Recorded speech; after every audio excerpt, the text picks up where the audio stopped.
খুবই সিম্পল কথা, আমাদের গায়ে যদি প্লাস্টিক পাওয়া যেত তাহলে আমরা তো সূর্যালোকে গিয়ে এসে একটু দাঁড়ায় থাকলে কিন্তু আমাদের পেট ভরে যেত, ঠিক না? তাহলে মানুষ আমরা যে কেউ কেউ সাদা হই বা কেউ কেউ কালো হই, এর কারণটা কি? যে কোনো পরীক্ষাতে ভালো করার, বায়োলজিতে ভালো করার রুল নাম্বার 1ই প্রশ্নে কি আসছে সেটা ভালো করে আগে বুঝতে পারা। কি চাইছে তোমার কাছে এক্স্যাক্টলি? সো এই যে ইন্টারেস্টিং ফ্যাসিনেটিং একটা ঘটনা, সেই জিনিসটাকে বলা হয় 3 প্যারেন্টস বেবি সিস্টেম।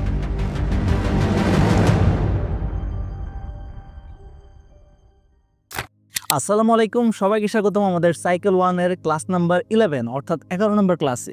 আজকের ক্লাসটা খুবই ইন্টারেস্টিং হবে। আজকের ক্লাস একই সাথে আমাদের সিকিউর জন্য ইম্পর্টেন্ট, এবং পাশাপাশি আজকের ক্লাসে আমরা অনেক জিনিস বইয়ের বাইরে থেকে জানার চেষ্টা করব। ঠিক আছে, আমরা প্লাস্টিক অংশটা একদম ডিটেলসে দেখব, আর ক্লোরোপ্লাস্ট অংশটা টাচ করবো আজকে। ঠিক আছে, অনেক কিছু বুঝার আছে ভাইয়া, যে এই জিনিসগুলো বইতে স্পষ্টভাবে উল্লেখ করা নাই।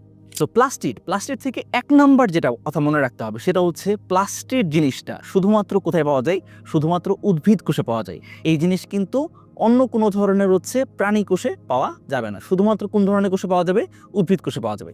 সো উদ্ভিদ কোষের অনন্য বৈশিষ্ট্য জিনিসটা কার সাথে মিল আছে? কোষ প্রাচীরের সাথে মিল আছে। সো আমরা মনে রাখবো যে নিচের কোনটি শুধুমাত্র উদ্ভিদ কোষে পাওয়া যায়। এই টাইপের এমসিকিউ আসলে সেখানে অপশনে যদি কোষ প্রাচীর থাকে সেটা কারেক্ট হবে, যদি অপশনে প্লাস্টিক থাকে বা ক্লোরোপ্লাস্ট থাকে তাহলে সেই জিনিসটা কারেক্ট আনসার হবে। ঠিক আছে, প্রাণী কোষে কিন্তু কোনো ধরনের প্লাস্টিক কিংবা ক্লোরোপ্লাস্ট দেখতে পাওয়া যায় না। খুবই সিম্পল কথা, আমাদের গায়ে যদি প্লাস্টিক পাওয়া যেত তাহলে আমরা তো সূর্যালোকে গিয়ে এসে একটু দাঁড়ায় থাকলে কিন্তু আমাদের পেট ভরে যেত, ঠিক না? কারণ আমরা জানি যে ক্লোরোপ্লাস্ট সালোক সংশ্লেষণ প্রক্রিয়ার মাধ্যমে উদ্ভিদ খাদ্য তৈরি করে। সো আমরা নিজের খাদ্য নিজে তৈরি করতে পারতাম, কিন্তু আমাদের কোনো ধরনের প্লাস্টিক নাই। ঠিক আছে, যে কারণে আমরা কি মানুষ হেটারোট্রফিক। এই কথাটা একটু লিখে ফেলো। মানুষ বা বিভিন্ন রকমের যে প্রাণী আছে, অ্যানিমেলিয়ার অন্তর্গত যে প্রাণীরা আছে তাদেরকে বলা হয় হেটারোট্রফিক। হেটারোট্রফিক, ঠিক আছে? ট্রফিক মানেই আসলে খাদক। ট্রফিক মানে খাদক, হেটারো মানে ভিন্ন। হেটারো মানে সেম না, ভিন্ন। ঠিক আছে, সো মানুষ যেহেতু বিভিন্ন সোর্স থেকে খাবার সংগ্রহ করে বা পুষ্টি পদার্থ সংগ্রহ করে, সে কারণে মানুষকে বলা হয় heterotrophic organism. On the other hand, যেহেতু একটা উদ্ভিদ কোষের ভিতরে প্লাস্টিক পাওয়া যায়, প্লাস্টিক পাওয়া মানে সে সূর্যালোকের উপস্থিতিতে একই ধরনের খাবার সে প্রতিনিয়ত ভক্ষণ করে থাকে বা খেয়ে থাকে, এবং একই ধরনের খাবার সে নিজে নিজে তৈরি করে। সেজন্য প্ল্যান্টকে বলা হয় বা উদ্ভিদকে বলা হয় অটোট্রফিক। উদ্ভিদকে কি বলা হয়? অটোট্রফিক, কারণ সে নিজের খাবার নিজে তৈরি করতে পারে, স্বভোজী। ঠিক আছে, বাংলাতে বললে স্বভোজী। অন্যদিকে হেটারোট্রফিক মানে কি? হেটারোট্রফিক মানে পরভোজী। হেটারোট্রফিক মানে পরভোজী। ঠিক আছে, সো এই দুটো জিনিস আমরা একটু মনে রাখবো। আচ্ছা, এরপর সেকেন্ডলি যে জিনিসটা মনে রাখতে হবে, আমরা একটা উদ্ভিদ কোষের সাইটোপ্লাজমে নানান রকমের কোষীয় অঙ্গাণু পড়ছি না? গলজি বডি, এন্ডোপ্লাজমিক রেটিকুলাম কিংবা লাইসোজোম, এরকম অনেক কোষীয় অঙ্গাণু কিন্তু পড়ছি। সো তার ভিতরে সবচেয়ে বড় সাইটোপ্লাজমিক অঙ্গাণু প্লাস্টিড। সবচেয়ে বড় সাইটোপ্লাজমিক অঙ্গাণু প্লাস্টিড। সো এই জিনিস ভালো করে আমাদের এমসিকিউর জন্য মনে রাখতে হবে। উদ্ভিদ কোষের সাইটোপ্লাজমের সর্ববৃহৎ অঙ্গাণু কোনটা? এটার আনসার কি? আনসার হবে প্লাস্টিড। ঠিক আছে, এখন তাহলে একটু সিম্পলি চিন্তা করো, যদি বলে যে প্রাণী কোষে সর্ববৃহৎ সাইটোপ্লাজমিক অঙ্গাণু কোনটা? আমরা কিন্তু একটু আগে বললাম যে প্লাস্টিড জিনিসটা শুধুমাত্র কোথায় পাওয়া যাবে? উদ্ভিদ কোষে পাওয়া যাবে। এই জিনিস তো প্রাণী কোষে পাওয়া যাবে না। সো প্রাণী কোষে কিন্তু সর্ববৃহৎ সাইটোপ্লাজমিক অঙ্গাণু কিন্তু প্লাস্টিড না। প্রাণী কোষের ক্ষেত্রে সেটা কি? সেটা মাইটোকন্ড্রিয়া। ঠিক আছে, মাইটোকন্ড্রিয়া। এখন এই কথাগুলো যখনই বলি, তোমাদের মাঝে মাঝে কেউ বলে যে ভাই, আমরা তো এতদিন জানতাম যে একটা কোষের ভিতরে সবচেয়ে বড় জিনিস যেটা সেটা নিউক্লিয়াস। হ্যাঁ, কথা সত্যি, কিন্তু আমরা যে জিনিসটা পড়তেছি সেটা সাইটোপ্লাজমিক অঙ্গাণু। সাইটোপ্লাজমিক অঙ্গাণু। সাইটোপ্লাজম মানে কি? সাইটোপ্লাজম মানে নিউক্লিয়াসের বাইরে কোষঝিল্লির ভিতরে। সো নিউক্লিয়াসের বাইরে মানে কি? নিউক্লিয়াস তো আর সাইটোপ্লাজমের অংশ না। সে কারণে সাইটোপ্লাজমের মাঝে যতগুলো অঙ্গাণু আছে তাদের ভিতরে উদ্ভিদ কোষের সবচেয়ে বড় প্লাস্টিড, আর প্রাণী কোষের সবচেয়ে বড় মাইটোকন্ড্রিয়া। ঠিক আছে, কিন্তু তোমাকে যদি এইভাবে জিজ্ঞাসা করে যে একটা কোষের সর্ববৃহৎ অঙ্গাণু কোনটা, একটা কোষের সাইটোপ্লাজমের বলছে না, কিন্তু কি বলছে? একটা কোষের সর্ববৃহৎ অঙ্গাণু কোনটা, মানে সবচেয়ে বড় অংশ কোনটা, সেটার আনসার কি হবে? সেটার আনসার হবে নিউক্লিয়াস। ঠিক আছে, সো প্রশ্নে কি আসছে সেটা ভালো করে খেয়াল করতে হবে। এটা রুল নাম্বার 1। ঠিক আছে, অ্যাডমিশন টেস্ট বলো, মানে মেডিকেল বা ঢাকা ইউনিভার্সিটি টেস্ট বলো, যে কোনো পরীক্ষাতে ভালো করার, বায়োলজিতে ভালো করার রুল নাম্বার 1ই প্রশ্নে কি আসছে সেটা ভালো করে আগে বুঝতে পারা। কি চাইছে তোমার কাছে এক্স্যাক্টলি? বলছে কি সাইটোপ্লাজমিক অঙ্গাণু নাকি কোষের সর্ববৃহৎ অঙ্গাণু? কোনটা জানতে চাইছে সেই অনুযায়ী কিন্তু আনসার দিতে হবে, ঠিক আছে। এই কীরকম সিমিলার টাইপের এমসিকিউতে আসতে পারে বা প্যাচ লাগাইতে পারে, সেই জন্য ভাই কিন্তু একসাথে লিখে ফেলছি। আশা করি তোমরা নোট করে ফেলছো এবং পার্থক্যটা ইজিলি বুঝে গেছো। আচ্ছা, এরপর আসো হচ্ছে আমরা আরেকটা জিনিস জানবো, সেটা হচ্ছে প্রত্যেকটা কোষীয় অঙ্গাণুর কিন্তু নিজস্ব কিছু কাজ আছে।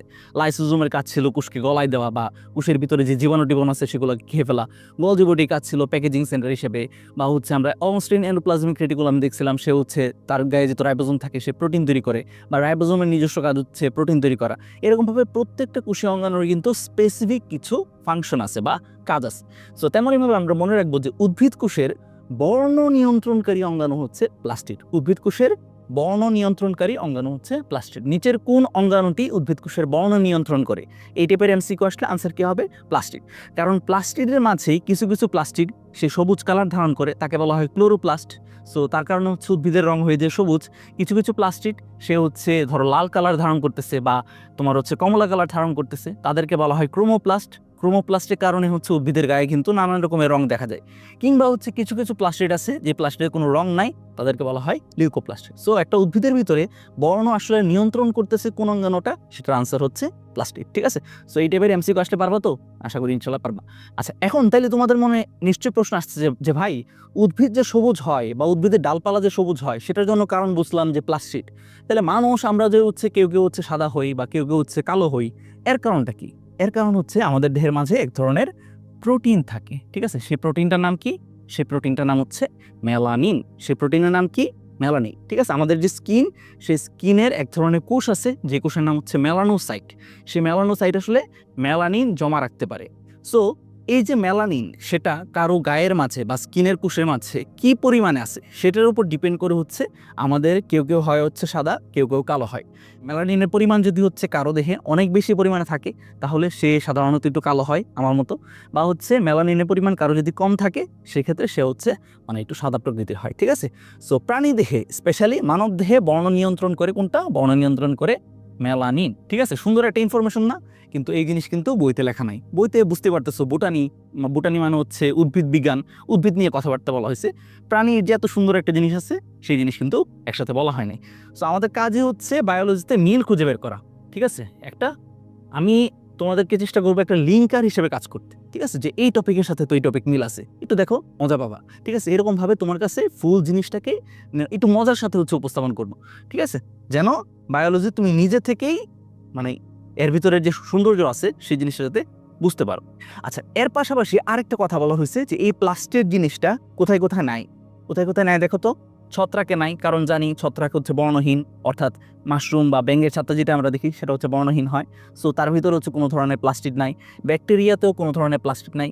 নীলাভ সবুজ শৈবাল, নীলাভ সবুজ শৈবালেও কিন্তু কোনো ধরনের কি নাই? প্লাস্টিক নাই, ঠিক আছে। এরপর হচ্ছে প্রাণীকোষ, প্রাণীকোষেও কিন্তু কোনো ধরনের প্লাস্টিক নেই, এটা আমরা আগেই জানলাম। এখন কথা হইতেছে নীলাভ সবুজ শৈবাল, এটার মাঝে প্লাস্টিক নাই আপনি বলতেছেন। আবার আমরা জানি যে নীলাভ সবুজ শৈবাল সে হচ্ছে সালোক সংশ্লেষণ করতে পারে। এখন সালোক সংশ্লেষণের জন্য কোনটা দরকার? সালোক সংশ্লেষণের জন্য দরকার হচ্ছে ক্লোরোপ্লাস্ট। ক্লোরোপ্লাস্ট এক ধরনের প্লাস্টিড, সেটা যদি না থাকে তাহলে এই নীলাভ সবুজ শৈবাল কীভাবে হচ্ছে সালোক সংশ্লেষণ করে? একটা প্রশ্ন আসে না? সেই প্রশ্নটা আনসার দেওয়ার জন্যই দেখো ভাইয়া হচ্ছে এই স্লাইডে সাজাইছি। আচ্ছা, এই স্লাইডে দেখো নীলাভ সবুজ শৈবাল কোনটা ফার্স্ট একটু বুঝতে হবে। সো এটা হচ্ছে আমাদের নীলাভ সবুজ শৈবাল, যেটা কিনা একটা তোমার হচ্ছে ইয়েতে পাওয়া যায়, মানে খাল বিল যে আছে, নদী নালা যে আছে সেগুলোতে পাওয়া যায়, ঠিক আছে। হাত দিলে এই যে শেওয়ার মতো যেগুলো দেখা যায় সেগুলো কি বলা হয়? নীলাভ সবুজ শৈবাল কিংবা ব্লু গ্রিন অ্যালগি। এবং এটার বর্তমানে একটা নাম আছে। বর্তমান নামটা কি? বর্তমান নাম হচ্ছে সায়ানোব্যাকটেরিয়া।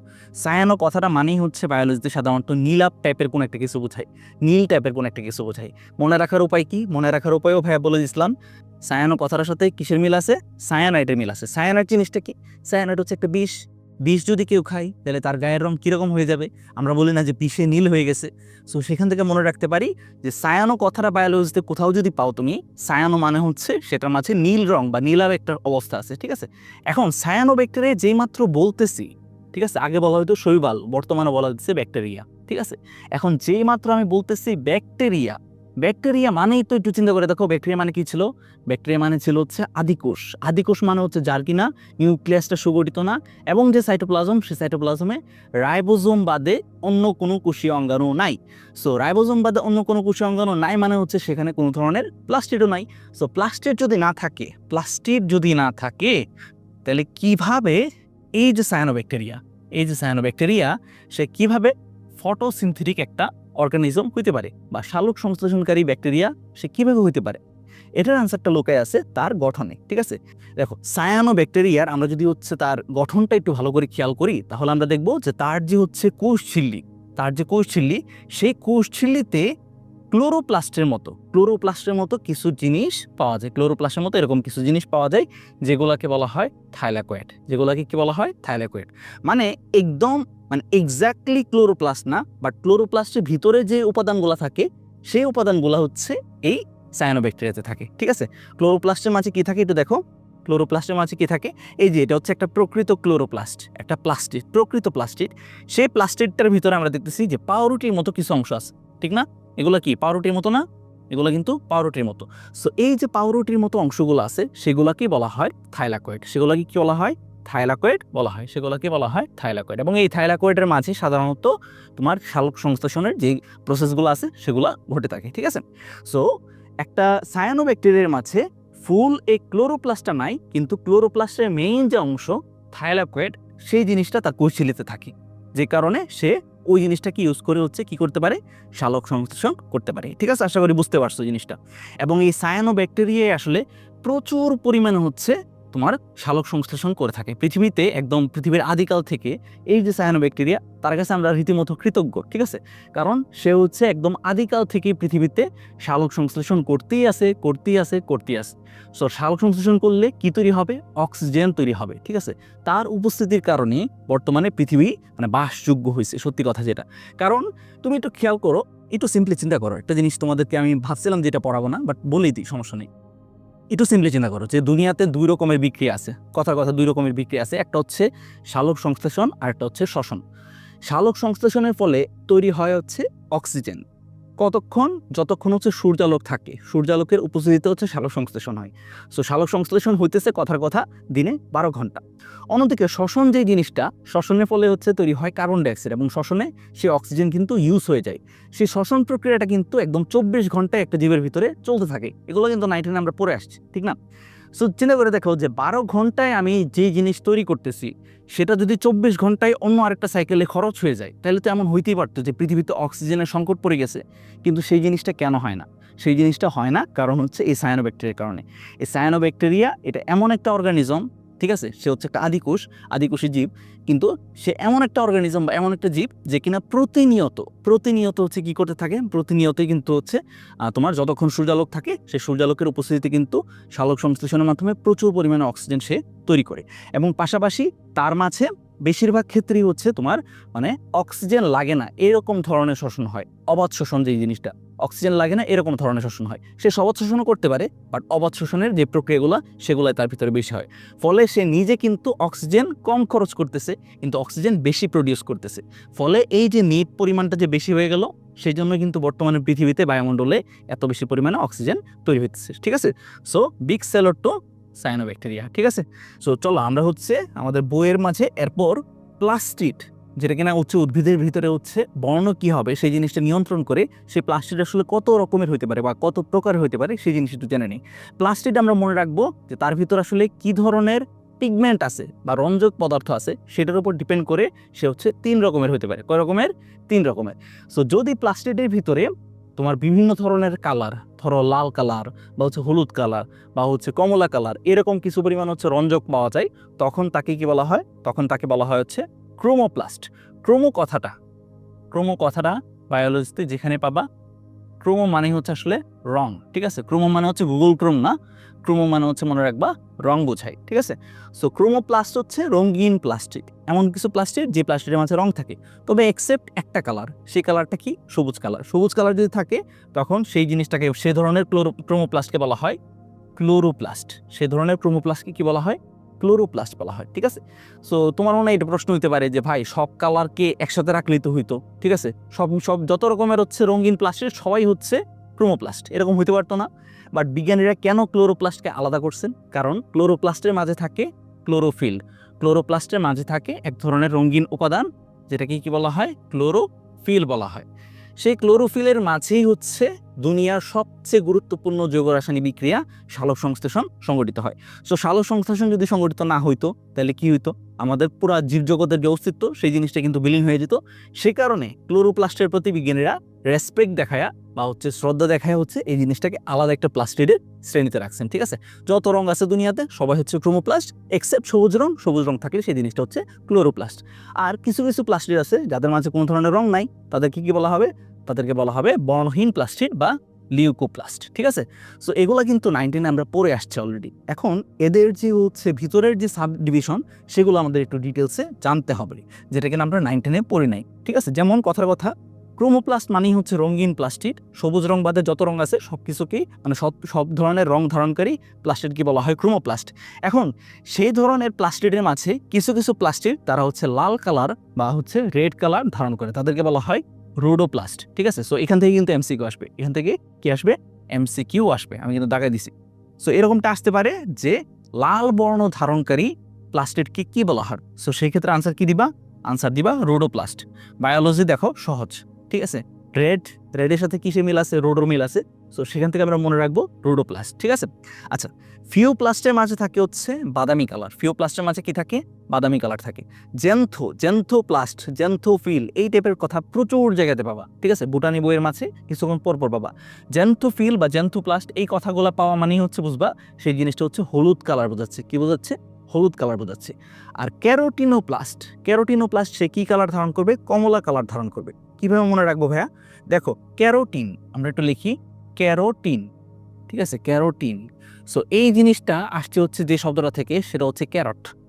ঠিক আছে, ক্যারটের বানানটা একটু দেখে নিও, ডাবল আরও হইতে পারে, আমার ঠিক আসলে খেয়াল নাই। সো তোমরা একটু চেক করে নিও।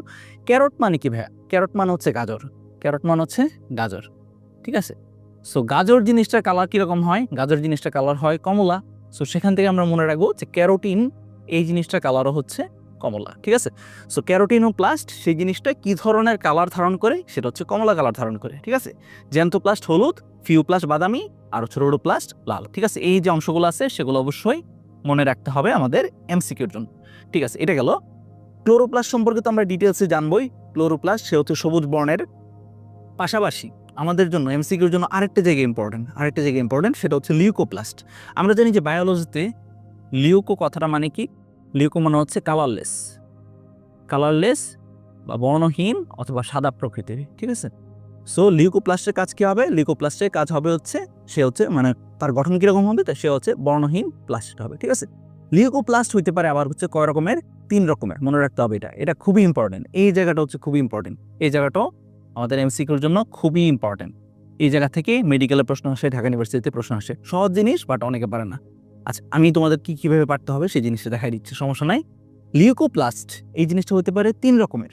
কি? একটা হচ্ছে অ্যামাইলোপ্লাস্ট, আরেকটা হচ্ছে এলিউরোপ্লাস্ট, আরেকটা হচ্ছে ইলায়োপ্লাস্ট। ঠিক আছে, ইলায়া বিলায়া কিলায়া কি অবস্থা? ঠিক আছে, আচ্ছা যাই হোক সমস্যা নাই, আমি তোমাদেরকে এই জিনিস কিভাবে মনে রাখবা সেই জিনিসটা বলে দিচ্ছি। আচ্ছা, আমরা যদি কিওয়ার্ড টেকনিকটা জেনে থাকি অলরেডি, তাহলে আমাদের কিন্তু মনে থাকার কথা যে অ্যামাইলো কথাটা মানে কি? অ্যামাইলো কথাটা মানে হচ্ছে আসলে শ্বেতসার বা হচ্ছে তোমার কি কার্বোহাইড্রেট জাতীয় বোঝায়, শর্করা জাতীয় কোনো একটা কিছুকে বোঝায়। অ্যামাইলো কথাটা বায়োলজিতে যেখানেই পাই আমরা, অ্যামাইলো মানে হচ্ছে শর্করা জাতীয় কোনো একটা কিছুকে বোঝায়। তাহলে একটু বলো তো যে অ্যামাইলো প্লাস্টের কাজ কী হবে? আমরা জানি যে হচ্ছে বর্ণহীন যে প্লাস্টিডগুলো আছে অর্থাৎ লিউকোপ্লাস্টগুলো আছে, লিউকোপ্লাস্টের কাজ হচ্ছে খাদ্য সঞ্চয় করা। সো তার ভিতরে যে বিভিন্ন রকমের প্রকারভেদ আমরা দেখব, প্রত্যেকটাই কোনো না কোনো ধরনের খাবার সঞ্চয় করবে। সো অ্যামাইলো কথাটা মানে একটু আগে আমরা দেখলাম যে অ্যামাইলো কথাটা মানে হচ্ছে শর্করা বা শ্বেতসার। সো সে কী ধরনের হচ্ছে তোমার খাদ্য সঞ্চয় করবে? সে শ্বেতসার জাতীয় খাদ্য সঞ্চয় করবে। ঠিক আছে, সে শ্বেতসার জাতীয় খাদ্য সঞ্চয় করবে। এরপর আসে হচ্ছে এলিউরোপ্লাস্ট। এটা খুবই ভালো করে মনে রাখতে হবে যে এলিউরোপ্লাস্টের অপর নাম হচ্ছে প্রোটিনোপ্লাস্ট। এলিউরোপ্লাস্টের অপর নাম হচ্ছে প্রোটিনোপ্লাস্ট। এই জিনিসটা জাস্ট মনে রাখো, তাহলেই তার কাজটা অটোমেটিক্যালি কিন্তু তুমি মনে রাখতে পারবা। সো প্রোটিনোপ্লাস্ট মানে সে হচ্ছে প্রোটিন সঞ্চয় করবে। ঠিক আছে, ফর এক্সাম্পল ভুট্টা বীজের কথা আমরা কিন্তু বলতে পারি। আর লাস্টলি যেটা বাকি থাকলো সেটা হচ্ছে ইলায়োপ্লাস্ট। তাহলে দেখো যে অ্যামাইলোপ্লাস্ট সে শ্বেতসার বা শর্করা সঞ্চয় করলো, এলিউরোপ্লাস্ট সে প্রোটিন সঞ্চয় করলো, তাহলে বাকি থাকলো লিপিড কিংবা স্নেহ জাতীয় পদার্থ। সেই জিনিসটা কে সঞ্চয় করবে? সেটা সঞ্চয় করবে হচ্ছে ইলায়োপ্লাস্ট। সো নিচের কোনটি আমিষ সঞ্চয় করে, নিচের কোনটি শ্বেতসার সঞ্চয় করি, বা নিচের কোনটি স্নেহ পদার্থ সঞ্চয়কারী লিউকোপ্লাস্টের উদাহরণ? এই টাইপের এমসিকিউ কিন্তু সাধারণত এসে থাকে। সো সেক্ষেত্রে কিন্তু এগুলো অবশ্যই মনে রাখতে হবে, ঠিক আছে? এই যে আমরা বলতেছি লিউকোপ্লাস্ট সেই জিনিসটা যদি সূর্যালোকের উপস্থিতি যদি পাই, সে কিসে পরিণত হতে পারে? ক্লোরোপ্লাস্টে পরিণত হতে পারে, ঠিক আছে? ক্লোরোপ্লাস্টে পরিণত হইতে পারে। অন দ্য আদার হ্যান্ড, যদি সে হচ্ছে সূর্যালোকের উপস্থিতি না পায়, বা তাকে যদি হচ্ছে বেশি দিন সূর্যালোকের অনুপস্থিতিতে রাখা হয়, তখন এই ক্লোরোপ্লাস্ট আবার হচ্ছে কিসে পরিণত হতে পারে? লিউকোপ্লাস্টে পরিণত হতে পারে। সো লিউকোপ্লাস্ট সূর্যালোকের উপস্থিতি পাইলে ক্লোরোপ্লাস্টে পরিণত হয়, ক্লোরোপ্লাস্ট সূর্যালোকের অনুপস্থিতিতে আবার হচ্ছে লিউকোপ্লাস্টে পরিণত হতে পারে। সো এই জিনিসটা অবশ্যই মনে রাখবা। আর সো লিউকোপ্লাস্টে আমরা কাজগুলো কিন্তু দেখলাম। লিউকোপ্লাস্ট প্রধানত হচ্ছে খাবার সঞ্চয় করে। সো এর ভিতরে 3 রকমের লিউকোপ্লাস্ট। অ্যামাইলোপ্লাস্ট হচ্ছে শ্বেতসার বা স্টার্চ জাতীয় খাবার, অর্থাৎ কার্বোহাইড্রেট কিংবা শর্করা সঞ্চয় করে। ইলায়োপ্লাস্ট সে হচ্ছে তেল বা চর্বি জাতীয় খাবার সঞ্চয় করে। এবং এলিউরোপ্লাস্ট বা প্রোটিনোপ্লাস্ট সেই জিনিসটা হচ্ছে নর্মালি প্রোটিন জাতীয় খাবার সঞ্চয় করে, ঠিক আছে? সো এটা কিন্তু আমরা জানলাম। এরপর আসো ক্রোমোপ্লাস্টের কথায়। ক্রোমোপ্লাস্ট তার ভিতরে বিভিন্ন ধরনের হচ্ছে পিগমেন্ট থাকে, যেমন ক্যারোটিন থাকলে তার কালার হয়ে যায় কমলা, বা হচ্ছে জেন্থ্রোফিল থাকলে তার কালার হয়ে যায় হলুদ, ঠিক আছে? সো এই যে ক্রোমোপ্লাস্টগুলো হচ্ছে উদ্ভিদের বিভিন্ন ধরনের হচ্ছে তোমার বর্ণিল যে অংশগুলো আছে বা রঙিন যে অংশগুলো আছে, ধরো কথার কথা ফুলের মাঝে যে পাপড়ি থাকে, সেগুলোতে হচ্ছে সাধারণত এই ক্রোমোপ্লাস্টের আধিক্য বেশি থাকে, ঠিক আছে? সো এই জন্য আমরা মনে রাখবো যে ক্রোমোপ্লাস্ট জিনিসটা হচ্ছে নর্মালি উদ্ভিদের রঙিন যে এলাকাগুলো আছে সেগুলোতে বেশি পাওয়া যায়। আচ্ছা, রঙিন এলাকাগুলোতে তাকে যদি বেশি পাওয়া যায়, তাহলে তার কাজ কি হবে? 1 নম্বর কাজ হচ্ছে উদ্ভিদের সৌন্দর্য বর্ধন করা বা বিউটিফিকেশন করা, ঠিক আছে? উদ্ভিদ যে এত সুন্দর আমরা যে দেখি, সো তার গায়ের মাঝে এক এক জায়গার কালার এক এক রকম, সেই জিনিসটার জন্য দায়ী হচ্ছে ক্রোমোপ্লাস্ট। পাশাপাশি সে যেহেতু হচ্ছে রঙিন প্লাস্টিড, সুতরাং বিভিন্ন ধরনের পতঙ্গ আকৃষ্ট হবে। সো পতঙ্গগুলো আকৃষ্ট হলে সাথে সাথে কি হবে? সাথে সাথে কিন্তু পরাগায়ন সংঘটন হবে, ঠিক আছে? সো নিচের কোন প্লাস্টিকটির কাজ হচ্ছে পরাগায়ন ঘটাতে সাহায্য করা? সো সেক্ষেত্রে আনসার কি হবে? আনসার হবে কিন্তু ক্রোমোপ্লাস্ট, ঠিক আছে? সো এই জিনিস অবশ্যই মনে রাখবা, ঠিক আছে? আচ্ছা, পাশাপাশি আসো আরেকটা জিনিস একটু মনে রাখতে হবে, এখান থেকে বোঝার অনেক কিছু আছে। যেমন আমরা জানি ফুলের পাপড়ির নানান রকমের যে কালার, সে কালার হওয়ার কারণটা কি? কালার হওয়ার কারণ হচ্ছে ফুলের পাপড়ির মাঝে এক ধরনের পদার্থ থাকে যেটাকে বলা হয় অ্যান্থোসায়ানিন, আরেক ধরনের পদার্থ থাকে যেটাকে বলা হয় বিটা সায়ানিন। সো ফুলের যে পাপড়ি, সেই ফুলের পাপড়ি কালার কখনো আমরা দেখি যে গাঢ় লাল হইতেছে, কোনো সময় নীল হইতেছে, বা কোনো সময় হচ্ছে ডার্ক কালার হইতেছে, ঠিক আছে? সো এই কালারগুলোর কারণ হচ্ছে অ্যান্থোসায়ানিন, বিটা সায়ানিন, এই দুইটা রঞ্জক পদার্থের উপস্থিতি। আচ্ছা, অ্যান্থোসায়ানিন যে পদার্থটা আছে সেটা অনেকটা লিটমাস পেপারের মতো কাজ করে। কিসের মতো কাজ করে? লিটমাস পেপারের মতো কাজ করে। জাস্ট এটা মনে রাখবা, তাইলেই হবে, ঠিক আছে? উদ্ভিদের মাঝে যে ফুল আছে, সে ফুলের পাপড়ির কালার এক এক রকম যে হয়, সেটার অন্যতম প্রধান কারণ হচ্ছে অ্যান্থোসায়ানিন, ঠিক আছে? অ্যান্থোসায়ানিন পদার্থটা অনেকটা লিটমাস পেপারের মতো কাজ করে। সো লিটমাস পেপার কিভাবে কাজ করে একটু খেয়াল করে দেখো, এগুলো কিন্তু 9-10-এ পড়ে আসছি। লিটমাস পেপার তাকে যদি এসিডে নেওয়া হয়, সে তার কালার হয়ে যায় হচ্ছে লাল। অন্যদিকে লিটমাস পেপারকে যদি ক্ষারে নেওয়া হয়, তখন তার কালার হয়ে যায় কিন্তু নীল। সো এক্স্যাক্টলি অ্যান্থোসায়ানিন যে পদার্থটা আছে, সেই পদার্থটাও সিমিলার টাইপের হচ্ছে তোমার প্রপার্টি শো করে, ঠিক আছে? অ্যাসিডিক হয়ে গেলে সেই ধরনের তোমার কুশের কালার হয়ে যায় হচ্ছে লাল, ঠিক আছে? সেই ধরনের মানে ওই পাপড়িটার কালার হয়ে যায় লাল। অন্যদিকে কুশোষের মাঝে যে পিএইচ, সেই পিএইচ যদি ক্ষারীয় হয়ে যায়, ক্ষারীয় পিএইচে তার কালার হয়ে যায় হচ্ছে নীল, ঠিক আছে? তখন ওই ফুলের রংটা হয়ে যায় নীল, ঠিক আছে? আচ্ছা, মোটামুটি এটা আমাদের ক্লিয়ার হয়েছে। এখানে দেখো আরেকটা কথা আছে যে অ্যান্থোসায়ানিন, বিটা সায়ানিন এগুলো আসলে কি জাতীয় পদার্থ? এগুলো হচ্ছে গ্লাইকোসাইড জাতীয় পদার্থ। এখন তোমার মনে নিশ্চয়ই প্রশ্ন হবে যে ভাইয়া গ্লাইকোসাইড কথাটা মানে কি? এই গ্লাইকোসাইড সম্পর্কে আমাদের ফার্মেসিতে ডিটেলসে পড়তে হয়েছে, বাট তোমাদেরকে সংক্ষিপ্তভাবে বলে দিচ্ছি। গ্লাইকোসাইড কথাটা মাঝে গ্লাইকো কথাটা কিন্তু আছে। সো আমরা মনে রাখবো যে গ্লাইকো মানে হচ্ছে গ্লুকোজ। সো গ্লুকোজের সাথে যখন একটা নন গ্লুকোজ পার্ট যুক্ত হয়, নন গ্লুকোজ পার্ট হিসেবে হতে পারে বিভিন্ন ধরনের হচ্ছে নাইট্রোজেনাস পদার্থ বা নাইট্রোজেনাস বিভিন্ন রকমের ক্ষার। সো সেই জিনিস যদি হচ্ছে যুক্ত হয়, তখন সেই জিনিসটাকে বলা হয় হচ্ছে গ্লাইকোসাইড। ঠিক আছে, গ্লাইকোসাইডের মাঝে দুইটা অংশ থাকে, একটার মাঝে গ্লুকোজ অংশ থাকে আর একটা মাঝে নন গ্লুকোজ অংশ থাকে। ঠিক আছে, সো এই দুইটা মিলে হচ্ছে গ্লাইকোসাইড নামক পদার্থটা তৈরি হয়। সো অ্যান্থোসায়ানিন বিটা সায়ানিনের গঠন যদি আমরা ভালো করে দেখি তখন আমরা দেখবো যে তার ভিতরে গ্লুকোজ একটা পোর্শন আছে আর একটা হচ্ছে নন গ্লুকোজ পোর্শন আছে। ঠিক আছে, আচ্ছা এরপর আসো হচ্ছে লাস্ট যে প্লাস্টিড সেটাকে বলা হয় ক্লোরোপ্লাস্ট। ক্লোরোপ্লাস্ট আমরা জানি সবুজ প্লাস্টিড এবং তার ভিতরে ক্লোরোফিল থাকে। ক্লোরোফিল এ, ক্লোরোফিল বি এগুলাই হচ্ছে সাধারণত ক্লোরোপ্লাস্টে সবচেয়ে বেশি পরিমাণে পাওয়া যায়। পাশাপাশি আর কি থাকতে পারে? পাশাপাশি আর থাকতে পারে হচ্ছে ক্যারোটিন এবং জ্যান্থোফিল। সো এগুলার সমন্বয় হচ্ছে সাধারণত ক্লোরোপ্লাস্ট গঠিত। সো ক্লোরোপ্লাস্টের মাঝে কোন ধরনের বর্ণকণিকা উপস্থিত থাকে বা নিচের কোন ধরনের বর্ণকণিকা অনুপস্থিত থাকে, এই টাইপের প্রশ্ন কিন্তু মেডিকেল আসতে পারে। সো সেই ক্ষেত্রে আমরা মনে রাখবো যে ক্লোরোপ্লাস্ট মানে হচ্ছে ক্লোরোফিল থাকবে। কয় রকমের chlorophyll? Chlorophyll A, chlorophyll B এবং পাশাপাশি থাকবে হচ্ছে ক্যারোটিন এবং জ্যান্থোফিল। ঠিক আছে, সো এই কথাগুলো অবশ্যই মনে রাখবা। আচ্ছা এরপর আসো এই যে ক্লোরোপ্লাস্ট, সেই ক্লোরোপ্লাস্ট কোন বিজ্ঞানী আবিষ্কার করছিলেন? বিজ্ঞানী শিম্পার। ঠিক আছে, শিম্পার এই জিনিস আবিষ্কার করে তো সে বিশাল খুশি, সে হচ্ছে শ্যাম্পু দিয়ে গোসল করছিল। ঠিক আছে, যে আমি তো বিশাল কিছু একটা আবিষ্কার করে ফেললাম। এইভাবে মনে রাখতে পারো, যেভাবে মনে রাখো। ঠিক আছে, যেভাবে খুশি মনে রাখো, সমস্যা নেই। মনে রাখতে পারলে হইলো যে শিম্পার বিজ্ঞানী তিনি হচ্ছে কি আবিষ্কার করছিলেন? তিনি ক্লোরোপ্লাস্ট আবিষ্কার করছিলেন। ঠিক আছে, আচ্ছা এখন ক্লোরোপ্লাস্টে কিছু তোমার হচ্ছে উপাধি আছে, সেই উপাধিগুলো অবশ্যই মনে রাখতে হবে। সেই উপাধিগুলো থেকে সাধারণত এমসিকিউতে প্রশ্ন আসতে পারে যে নিচের কোনটিকে বলা হয় কোষের রান্নাঘর। আমরা জানি ক্লোরোপ্লাস্টের উপস্থিতিতে বা ক্লোরোপ্লাস্টে হচ্ছে শালক সংশ্লেষণ হয়। শালক সংশ্লেষণের মাধ্যমে উদ্ভিদ খাদ্য তৈরি করে। খাদ্য কোথায় তৈরি হয়? নর্মালি রান্নাঘরে তৈরি হয়। সো কোষের রান্নাঘর কোনটাকে বলা হয়? কোষের রান্নাঘর বলা হয় ক্লোরোপ্লাস্টকে। কোষের রান্নাঘর কোনটাকে বলা হয়? ক্লোরোপ্লাস্টকে বলা হয়। সো এই ক্ষেত্রে অপশনে কি আছে সেটা খুব ভালো করে হচ্ছে খেয়াল করতে হবে। অপশনে যদি ক্লোরোপ্লাস্ট থাকে তাহলে ডেফিনেটলি ক্লোরোপ্লাস্ট কারেক্ট আনসার হবে। অপশনে যদি ক্লোরোপ্লাস্ট না থাকে তখন সেই ক্ষেত্রে কি দাগাবা? সেই ক্ষেত্রে দাগাবা প্লাস্টিড। ঠিক আছে, কারণ ওয়ান কাইন্ড অফ প্লাস্টিডই হচ্ছে ক্লোরোপ্লাস্ট। আশা করি বুঝতে পারছো। ঠিক আছে, কিভাবে হচ্ছে এমসিকিউ যদি প্যাঁচাই দেয় কিভাবে তুমি মানে লজিক্যাল ডিসিশনগুলো মেক করবা সেটাই হচ্ছে ভাইয়া দেখাই দিচ্ছি। আচ্ছা পাশাপাশি আমরা জানি শালক সংশ্লেষণের মাধ্যমে উদ্ভিদ কি ধরনের খাবার তৈরি করে? শর্করা জাতীয় খাবার তৈরি করে। সুতরাং ক্লোরোপ্লাস্টকে এই জন্য বলা হয় শর্করা জাতীয় খাদ্যের কারখানা। সো এই জায়গাতে কিন্তু একটা প্যাচ লাগতে পারে। কি প্যাচ লাগতে পারে একটু বলো তো? আমি কিন্তু অলরেডি এগুলো বলছি তোমাদেরকে, একটু খেয়াল করে দেখো মনে আছে কিনা। আমরা জানি যে শর্করা জাতীয় খাবার কোথায় তৈরি হয়? শর্করা জাতীয় খাবার তৈরি হয় হচ্ছে ক্লোরোপ্লাস্টে। সে কারণে ক্লোরোপ্লাস্টকে বলা হয় শর্করা জাতীয় খাদ্যের কারখানা।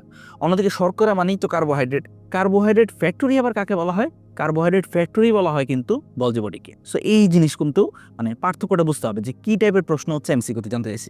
যদি জানতে চাই শর্করা জাতীয় খাদ্যের কারখানা, কারখানা মানে হচ্ছে যেখানে তৈরি হয়, সেটা হচ্ছে ক্লোরোপ্লাস্ট। ঠিক আছে, অন্যদিকে কার্বোহাইড্রেট ফ্যাক্টরি, এটা যদিও হচ্ছে কারখানার মতোই আসলে সাউন্ড করে, কিন্তু কার্বোহাইড্রেট ফ্যাক্টরি কথাটা যদি উল্লেখ থাকে সো সেই ক্ষেত্রে তুমি দাগাবা হচ্ছে গলজি বডি। ঠিক আছে, এই দুইটা কিন্তু প্যাচ লাগানো হয় এবং এটাই তোমাদের প্যাচ লাগবে। ঠিক আছে, সো প্যাচ যাতে না লাগে ভাইয়া কিন্তু ক্লিয়ার করে দিলাম। আরেকটা জিনিস সেটা হচ্ছে ক্লোরোপ্লাস্টকে বলা হয় শক্তি রূপান্তরের অঙ্গাণু। এটা কেন বলা হয়? কারণ শালক সংশ্লেষণের সময় সে সৌরশক্তিকে জৈব রাসায়নিক শক্তিতে রূপান্তর করতেছে, এই জন্য তাকে বলা হয় শক্তি রূপান্তরের অঙ্গাণু। সো নিচের কোনটিকে শক্তি রূপান্তরের অঙ্গাণু বলা হয় বা নিচের কোনটিকে কোষের রান্নাঘর বলা হয় কিংবা নিচের কোনটি শর্করা জাতীয় খাদ্য তৈরি কারখানা, এই টাইপের এমসিকিউ আসলে আনসার কি হবে? আনসার হবে হচ্ছে ক্লোরোপ্লাস্ট। এগুলো থেকেই সাধারণত এমসিকিউতে প্রশ্ন আসবে। আচ্ছা ক্লোরোপ্লাস্টে বাকি যত কাহিনী আছে সেগুলো আমরা নেক্সট ক্লাসে জানবো, অর্থাৎ এর গাঠনিক যে অংশটা আছে সেটা আমরা ইনশাআল্লাহ নেক্সট ক্লাসে জানবো। আপাতত আমরা যাতে এই যে ক্লোরোপ্লাস্ট এবং এটার পরপরই আমরা পড়বো কোনটা? এটার পরপরই আমরা পড়বো মাইটোকন্ড্রিয়া। এই যে ক্লোরোপ্লাস্ট এবং মাইটোকন্ড্রিয়া এদের মাঝে কিছু কমন বৈশিষ্ট্য আছে। ক্লোরোপ্লাস্ট এবং মাইটোকন্ড্রিয়া এদের মাঝে কিছু কমন বৈশিষ্ট্য আছে বা কিছু টার্ম আছে, যে টার্মগুলো সম্পর্কে বা যে বেসিকগুলো সম্পর্কে আজকের ক্লাসে জেনে আমরা ক্লাসটা শেষ করে দিব। ঠিক আছে, সো চলো সেই টার্মগুলো জানি। 1 নম্বর কথা হচ্ছে সাইটোপ্লাজমিক ইনহেরিটেন্স। ইনহেরিটেন্স মানে কি? ইনহেরিটেন্স মানে হচ্ছে বংশগতি বা এই টাইপের কিছু একটা বোঝায়, অর্থাৎ বাপদাদা সম্পত্তি আমরা সিম্পল ভাষায় বলতে পারি। সো সাইটোপ্লাজমিক ইনহেরিটেন্স মানে হচ্ছে সাইটোপ্লাজমের মাঝে কিছু একটা থাকবে যেটা কিনা হচ্ছে বাপদাদার সম্পত্তি হিসেবে পরবর্তী কোষে চলে যাবে। আচ্ছা, সো আমরা একটু মেইন জিনিসটা আমরা ধারণা নিলাম, এবার হচ্ছে একটু ডিটেলসে বোঝার চেষ্টা করি। চলো আমরা মনে রাখবো যে একটা কোষের মাঝে নর্মালি কি থাকে, নর্মালি থাকে নিউক্লিয়াস, সেই নিউক্লিয়াসের ভিতরে থাকে ক্রোমোজোম, সেই ক্রোমোজোমের ভিতরে ডিএনএ পাওয়া যায়। সো একটা কোষের নিউক্লিয়াসের ভিতরে যে ক্রোমোজোম থাকে, সেই ক্রোমোজোমের মাঝে যে ডিএনএ থাকে, সেই ডিএনএকে বলা হয় কোষের মেইন ডিএনএ, সেটাকে বলা হয় কোষের মেইন ডিএনএ বা ক্রোমোজোমাল ডিএনএ। সো একটা কোষের মূল ডিএনএ কোনটা? একটা কোষের মূল ডিএনএ হচ্ছে তার ক্রোমোজোমাল ডিএনএ, অর্থাৎ তার যে নিউক্লিয়াস, সেই নিউক্লিয়াসের ভিতরে যে ক্রোমোজোম থাকবে, সেই ক্রোমোজোমের ভিতরে যে ডিএনএ থাকবে, সেই ডিএনএ অর্থাৎ ক্রোমোজোমাল ডিএনএ হচ্ছে তার প্রধান ডিএনএ। আচ্ছা, এই যে প্রধান ডিএনএ বা ক্রোমোজোমাল ডিএনএ, সেটা ছাড়াও কিন্তু আমি কিন্তু গত ক্লাসগুলোতেই বলছি যে কোষের ভিতরে আরও 2 জায়গাতে ডিএনএ পাওয়া যায়। কয় জায়গাতে? 2 জায়গাতে। একটা হচ্ছে প্লাস্টিড বা ক্লোরোপ্লাস্ট, আর একটা হচ্ছে মাইটোকন্ড্রিয়া।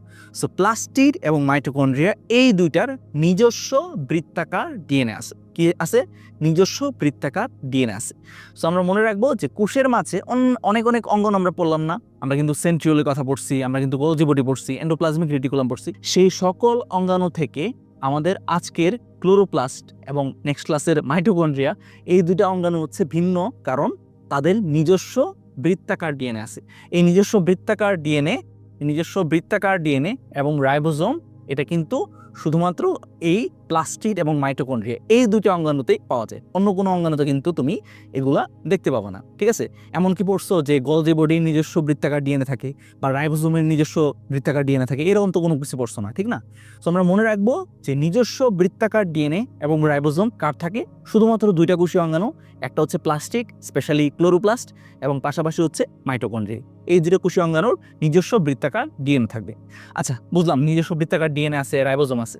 এখন কথা হচ্ছে নিজস্ব বৃত্তাকার ডিএনএ, রাইবোজোম এগুলো থাকলে সুবিধাটা কি ভাই? সুবিধাটা হচ্ছে, ধরো এটা হচ্ছে একটা ক্লোরোপ্লাস্ট, এটা কথার কথা একটা ক্লোরোপ্লাস্ট, তার কি আছে? তার নিজস্ব বৃত্তাকার ডিএনএ আছে।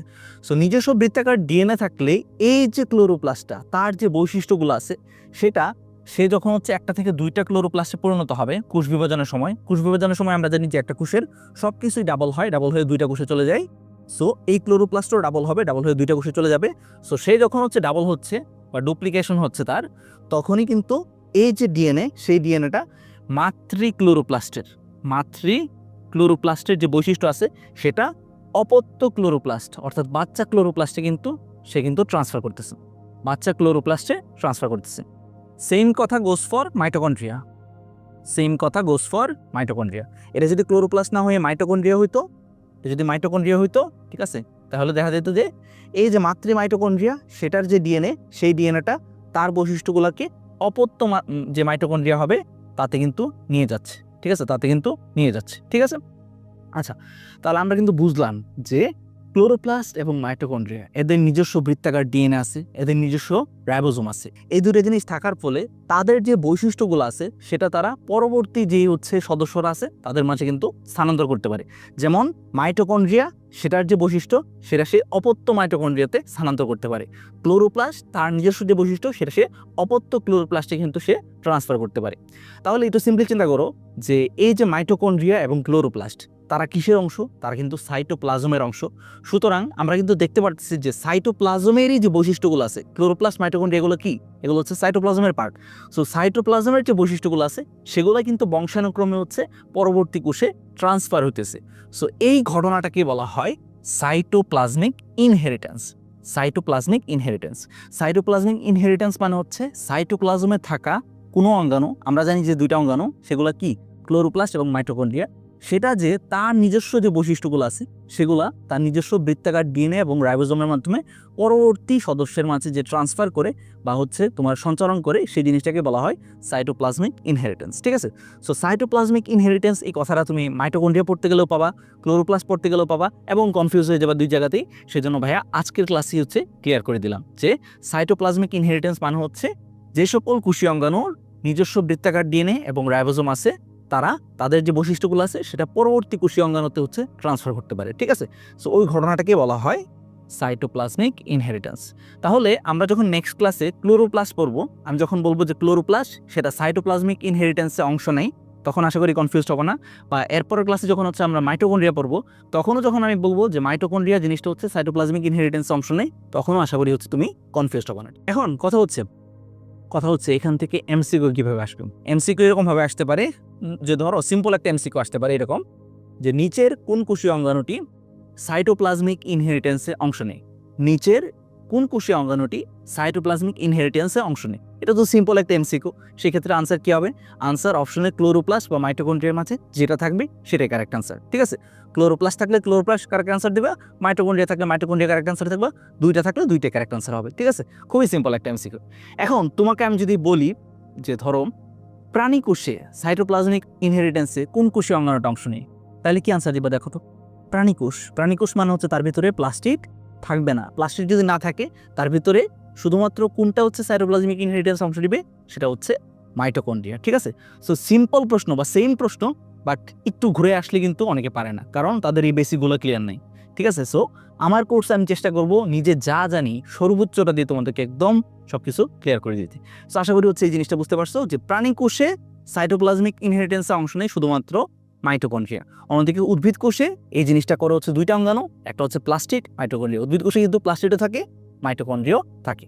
এখন তোমাদের মাঝে কিছু বুদ্ধিমান প্রাণী আছে, সেই বুদ্ধিমান প্রাণীরা কি বলবে যে ভাই এই যে বৃত্তাকার ডিএনএগুলো আমরা দেখতেছি, সেই বৃত্তাকার ডিএনএ কি প্লাজমিড?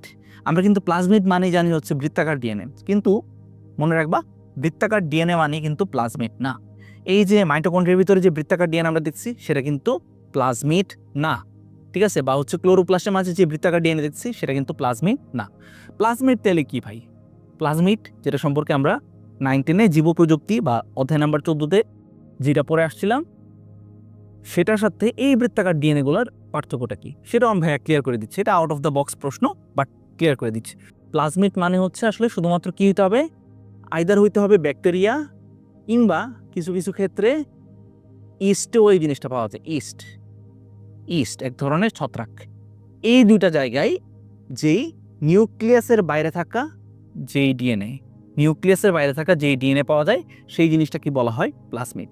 তাহলে আমরা মনে রাখবো প্লাজমিড সেই জিনিসটা সচরাচর আমরা জানি যে বৃত্তাকার ডিএনএ, কিন্তু বৃত্তাকার ডিএনএ মানেই হচ্ছে প্লাজমিড না। ক্লোরোপ্লাস্টের যে ডিএনএ বা মাইটোকন্ড্রিয়ার যে ডিএনএ সেটা যদিও বৃত্তাকার, তারপরেও সেগুলো কিন্তু প্লাজমিড না। ঠিক আছে, প্লাজমিড শুধুমাত্র হচ্ছে ব্যাকটেরিয়া কিংবা ইস্টের মাঝে তাদের যে নিউক্লিয়াস তো বলা যাবে না, এটাকে কি বলা হয়? এটাকে বলা হয় নিউক্লিওয়েড। নিউক্লিয়াস বলা যাবে না, কারণ নিউক্লিয়াস তৈরি আরও অনেক সুগঠিত হইতে হয়। ব্যাকটেরিয়ার তো সুগঠিত নিউক্লিয়াস নয়, এটা ফকিন্নি নিউক্লিয়াস। সুতরাং এই ফকিন্নি নিউক্লিয়াস বা নিউক্লিওয়েডের বাইরে থাকা যে বৃত্তাকার ডিএনএ সেই জিনিসটাকে বলা হয় হচ্ছে প্লাজমিড। ঠিক আছে, আশা করি হচ্ছে একদম ক্লিয়ার। ঠিক আছে, প্লাজমিড এবং বৃত্তাকার ডিএনএ এই দুটো কিন্তু সব ক্ষেত্রে সেম না, আশা করি বুঝতে পারছো। আচ্ছা, এবার আসো আমরা ক্লোরোপ্লাস্ট সম্পর্কে জানি যে ক্লোরোপ্লাস্টের মাঝেও কিন্তু এরকম কি থাকে, এই যে দেখো ক্লোরোপ্লাস্টের মাঝে কিন্তু ক্লোরোপ্লাস্টের নিজস্ব বৃত্তাকার ডিএনএ আছে। এরপর দেখো মাইটোকন্ড্রিয়া, সে মাইটোকন্ড্রিয়ার মাঝেও কিন্তু এরকম বৃত্তাকার ডিএনএ আছে।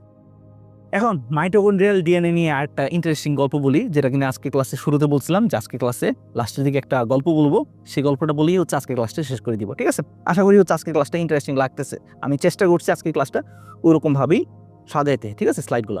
আচ্ছা, এই যে মাইটোকন্ড্রিয়াল ডিএনএ যেটা কিনা মাইটোকন্ড্রিয়ার ভিতরে থাকে, সেই জিনিসটা নিশ্চয়ই আমাদের প্রত্যেকের দেহের মাঝে আছে। ঠিক আছে, তোমার দেহের মাঝে আছে, আমার দেহের প্রত্যেকটা কোষে আছে। এখন প্রশ্ন হচ্ছে আমরা যখন একদম বাচ্চা, অর্থাৎ বাচ্চা বলতে আসলে মানে একদম শুরুর দিকের অবস্থা, জাইগোট, আমরা যখন হচ্ছে জাইগোট, ঠিক আছে, আমরা জানি শুক্রাণু এবং ডিম্বাণু এই দুইটার চিত্র যে আমি কয়বার রাখলাম। আচ্ছা, এই শুক্রাণু এবং ডিম্বাণু যখন মিলন করে তখন প্রথম যে কোষের সৃষ্টি হয় সেই জিনিসটাকে বলা হয় জাইগোট। সেই জাইগোটের অবস্থায় আমরা যখন থাকি তখন আমাদের এই যে মাইটোকন্ড্রিয়া বা এই যে মাইটোকন্ড্রিয়াল ডিএনএ সেটা আমরা কার থেকে পাই? এটা হচ্ছে তোমাদের কাছে আমার প্রশ্ন। একটু বলো তো, ভেবেচিন্তে বলো তো, আমরা আমাদের মাইটোকন্ড্রিয়াল ডিএনএগুলা কার থেকে পাই? পিতা থেকে পাই নাকি হচ্ছে মাতা থেকে পাই? এটার আনসারটা লুকায় আছে আমাদের ফার্টিলাইজেশন প্রসেস বা নিষেকের অবস্থায়। আমরা যদিও হচ্ছে এই জিনিসগুলা আমাদের পরবর্তী সাইকেলে, অর্থাৎ মানব জীবনের ধারাবাহিকতা বলে একটা অধ্যায় আছে, সবার প্রিয় অধ্যায়। সো ওই অধ্যায়টা আমরা যে সাইকেলে পড়াবো সেই সাইকেলগুলো সম্পর্কে ডিটেলসে আলোচনা করব। কিন্তু এখনই তোমাদেরকে ছোটোখাটোভাবে একটু স্পয়লার দিয়ে দিই। সেই জিনিসটা হচ্ছে একটা শুক্রাণু, ধরো এটা একটা শুক্রাণু এবং এটা ধরো একটা ডিম্বাণু, এই দুটা যখন মিলন হইতেছে, অর্থাৎ যেটাকে আমরা বলতেছি নিষেক প্রক্রিয়া যখন হইতেছে, নিষেকের সময় ঘটনা যেটা হয় সেটা হচ্ছে শুক্রাণু সে ডিম্বাণুকে তোমার হচ্ছে নিষিক্ত করার সময় শুধুমাত্র তার মাথার মাঝে থাকা যে নিউক্লিয়াসের অংশটা আছে সেই অংশটাই তার ভিতরে প্রবেশ করায় দেয়। লেজের অংশ যেটা সেন্ট্রিওল তৈরি করে সেটা কিন্তু এই ডিম্বাণুর ভিতরে যায় না, ঠিক আছে। বা হচ্ছে এর ভিতরে যে সাইটোপ্লাজমের অংশগুলো আছে সেগুলোও কিন্তু ডিম্বাণুর ভিতরে যায় না। শুক্রাণু থেকে শুধুমাত্র কি যায়? শুক্রাণু থেকে শুধুমাত্র যায় হচ্ছে তার নিউক্লিয়াসটা। তাহলে আমরা যে মাইটোকন্ড্রিয়া বলতেছি সেই মাইটোকন্ড্রিয়া আমরা কার থেকে পাচ্ছি? আমরা মাইটোকন্ড্রিয়া যেটা পাইতেছি সেটা হচ্ছে আমাদের মায়ের থেকে পাইতেছি, আমাদের মায়ের থেকে পাইতেছি। তাহলে মানুষ তার মাইটোকন্ড্রিয়াল ডিএনএ কার থেকে পায়? সচরাচর তার মায়ের থেকে পাই, ঠিক আছে, মায়ের থেকে পাই। এখন তোমাদের কাছে একটা প্রশ্ন, কোনো কারণে ধরো একজন যে মা, তার যে মাইটোকন্ড্রিয়াল ডিএনএ আছে সে মাইটোকন্ড্রিয়াল ডিএনএতে কোনো একটা ত্রুটি আছে, কোনো একটা ডিফেক্ট আছে, ঠিক আছে। মাইটোকন্ড্রিয়াল ডিএনএ মানে তো সবসময় যে সুস্থ হবে এরকম না। ধরো মাইটোকন্ড্রিয়াল ডিএনএর এই জায়গাতে একটা ত্রুটি আছে। এগুলো সম্পর্কে আসলে ফার্মেসিতে অনেক ডিটেলসে পড়ছি তো, যে কারণে এগুলো না বললে তোমাদেরকে বা এই গল্পগুলো না শোনাইলে আমার কাছে ভালো লাগতো, নাহলে যে কারণে বলতেছি ভাইয়া। সো এই যে মাইটোকন্ড্রিয়াল ডিএনএ, সে মাইটোকন্ড্রিয়াল ডিএনএ কোথাও যদি একটা ত্রুটি থাকে তখন এই মা থেকে যে সন্তানের সৃষ্টি হবে, এই মা থেকে যে সন্তানের সৃষ্টি হবে সেই সন্তানের মাঝে কিন্তু ওই ত্রুটিটা থেকে যাবে, ঠিক আছে। সো ওই ত্রুটিযুক্ত সন্তান সে হচ্ছে বিভিন্ন ধরনের জেনেটিক রোগ ব্যাধিতে আক্রান্ত হবে। সো ওই জিনিসটা যাতে না হয় তার জন্য একটা খুবই ইন্টারেস্টিং কাজ করা হয়েছে রিসেন্ট টাইমে, 2016 সালে স্পেশালি বললে 2016 সালের দিকে মেক্সিকোতে একটা কাজ করা হয়েছে। সেটা হচ্ছে যে মায়ের ধরো এই যে মাইটোকন্ড্রিয়া, সে মাইটোকন্ড্রিয়াল ডিএনএতে একটা ত্রুটি আছে, যে কারণে এগুলো দেখো লাল কালার দিয়ে আঁকা, যে এই মাইটোকন্ড্রিয়াতে একটা ত্রুটি আছে। সেই মা থেকে সর্বপ্রথম বাচ্চা যাতে সুস্থ হয় তার জন্য যে ঘটনাটা করা হয়েছে, যে সেই মা থেকে শুধুমাত্র তার কোনটা আলাদা করা হয়েছে? নিউক্লিয়াসটা আলাদা করা হয়েছে। অন্য আরেকজন মহিলা, এটা অন্য আরেকজন মহিলা, দেখো 3 নম্বর দিয়ে দেখানো আছে, অন্য আরেকজন মহিলা থেকে একটা সুস্থ ডিম্বাণু নেওয়া হয়েছে। সেই ডিম্বাণু থেকে এই নিউক্লিয়াস যেটা আছে সেটাকে বাদ দেওয়া হয়েছে, সেটাকে সরাই দেওয়া হয়েছে। তাহলে নিউক্লিয়াসের জায়গাটা খালি, এবার সেই নিউক্লিয়াসের জায়গাটাতে এই যে নিউক্লিয়াসটা সেটাকে প্রবেশ করানো হয়েছে। তাহলে এটা একটা কি হয়ে গেল? একটা কিন্তু হেলদি এগ হয়ে গেল, হেলদি এগ বা একটা সুস্থ ডিম্বাণু হয়ে গেল। এবার এই যে সুস্থ ডিম্বাণুটা আছে সেটাকে ল্যাবের মাঝে বা ল্যাবরেটরিতে যে পিতা আছে সেই পিতার শুক্রাণু দিয়ে হচ্ছে নিষিক্ত করা হয়েছে। তাহলে নিষিক্ত করা হইলে এবার এখান থেকে যে সন্তানটার সৃষ্টি হবে সেই সন্তানটা হচ্ছে সম্পূর্ণ সুস্থ হবে। তার ভিতরে কিন্তু মাইটোকন্ড্রিয়াল কোনো ডিফেক্ট থাকবে না, কারণ মাইটোকন্ড্রিয়া যেটার মাঝে ডিফেক্ট ছিল সেই মাইটোকন্ড্রিয়াগুলো আমরা কিন্তু নেই নাই, ঠিক আছে। তার জায়গায় এই সুস্থ মাইটোকন্ড্রিয়াগুলো আমরা নিয়ে নিছি, ঠিক আছে। সো এখন ঘটনা যেটা হয়েছে, সুস্থ বাচ্চা হয়েছে বুঝলাম, কিন্তু এই যে হেলদি বেবিটা তৈরি হইল, এই যে বেবিটার সৃষ্টি হইল, সেই বেবিটার প্যারেন্টস কয়জন বলো তো? বা তোমার হচ্ছে অভিভাবক কয়জন? অভিভাবক কিন্তু আর দুজন না, আমরা সচরাচর আমাদের অভিভাবক হচ্ছে 2 জন হয়, ঠিক আছে, বাপ আর মা। কিন্তু এই যে বেবিটার সৃষ্টি হইল সেই বেবিটার প্যারেন্টস কিন্তু 2 জন না, কয়জন? 3 জন, ঠিক আছে। এই যে দেখো, এই যে তার আসল মা থেকে আসছে নিউক্লিয়াস, আসল মা থেকে আসছে নিউক্লিয়াস। ডোনার যে মা, মাইটোকন্ড্রিয়াল ডোনার যে মা, সে মাইটোকন্ড্রিয়াল ডোনার থেকে আসছে হচ্ছে মাইটোকন্ড্রিয়া এবং সেই ডিম্বাণুর বাকি অংশ, এবং পিতা থেকে আসছে শুক্রাণু। সো এই যে ইন্টারেস্টিং ফ্যাসিনেটিং একটা ঘটনা, সেই জিনিসটাকে বলা হয় হচ্ছে 3 প্যারেন্টস বেবি সিস্টেম। সেটাকে কি বলা হয়? 3 প্যারেন্টস বেবি সিস্টেম। এবং সেই জিনিসটা হচ্ছে সর্বপ্রথম মেক্সিকোতে করা হয়েছিল, ঠিক আছে। সো মেক্সিকোর এই যে ডাক্তার, সেই ডাক্তার হচ্ছে 2016 সালে তিনি সফলভাবে হচ্ছে একজন বাচ্চা, যে বাচ্চার মা, সেই মায়ের হচ্ছে মাইটোকন্ড্রিয়াতে ত্রুটি ছিল, সেই ত্রুটিটা রিমুভ করার জন্য বা মিনিমাইজ করার জন্য তিনি হচ্ছে এই প্রসেসের মাধ্যমে হচ্ছে একটা সুস্থ বাচ্চার কিন্তু জন্ম দিয়েছেন। এবং সেই জিনিসটাকে বলা হয় 3 প্যারেন্টস বেবি, ঠিক আছে।